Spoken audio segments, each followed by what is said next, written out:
نحمده ونصلي على رسوله الكريم اما بعد فاعوذ باللہ من الشیطان الرجیم بسم اللہ الرحمن الرحیم والفجر ولیال عشر صدق اللہ العظیم۔ محترم دوستو، ذی الحجہ کے یکم سے لے کر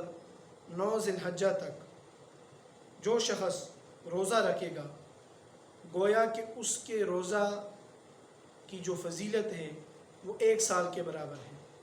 اور اس کی جو رات کی عبادت ہے وہ گویا کہ لیلۃ القدر کی عبادت اس نے کی، یعنی اتنی بڑی فضیلت۔ اور اللہ رب العالمین نے ان 10 راتوں کی قسم بھی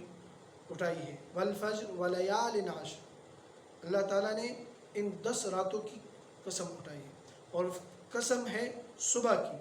اور اللہ رب العالمین نے صبح میں بہت بڑی برکت رکھی ہے۔ حضور پاک صلی اللہ علیہ وسلم یہ دعا فرمایا کرتے تھے کہ یا اللہ میری امت کے لیے صبح میں برکت رکھ دیجیے۔ تو اتنی بڑی فضیلت کی باتیں ہیں، اور فجر سے مراد علماء مفسرین نے لکھا ہے کہ یہ یوم عرفہ کا جو صبح ہے وہ مراد ہو سکتی ہے۔ تو اتنی بڑی جو ہے نا وہ ہے، اس کے اوپر فضیلتیں ہیں۔ اور دوسری بات یہ ہے کہ اگر آپ یوم عرفہ کا یعنی 9 ذی الحجہ کا اگر آپ روزہ رکھیں گے تو پچھلے سال اور آنے والا سال ان کا جو ہے نا صغیرہ گناہ جو ہے وہ معاف ہو جائیں گے، یہ بعض علماء نے، حالانکہ حدیث میں آئے ہیں کہ گناہ معاف ہو جائیں گے۔ اب علماء فرماتے ہیں کہ یہ صغیرہ گناہ مراد ہیں، کبیرہ گناہوں کے لیے جو ہے نا آپ نے توبہ کرنی ہے۔ تو اسی طرح اگر اتنی بڑی جو ہے وہ مل رہی ہے سال کے اندر، اچھا پھر اسی سے اگلا مہینہ محرم کا جو مہینہ ہے تو یوم عاشورہ کا جو روزہ رکھے گا، رسول اللہ صلی اللہ علیہ وسلم نے فرمایا کہ اس کے بھی 1 سال کے گناہ، پچھلے سال کے گناہ معاف ہو جاتے ہیں۔ تو میرے بھائیوں دوستو، اس کے اوپر اہتمام کرنا چاہیے، دوسروں کو تلقین کرنی چاہیے، اور اس میں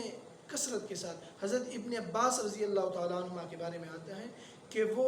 یکسو ہو جایا کرتے تھے، ان 10 دنوں میں یکسو ہو جایا کرتے تھے، اور وہ تکبیر، وہ تحمید، لا الہ الا اللہ، نمازوں کی کثرت، روزے کی کثرت، تو وہ جو ہے نا بالکل اپنے آپ کو اکیلا کر دیتے تھے۔ تو ہمیں بھی چاہیے کہ ان 10 دنوں میں اہتمام کریں۔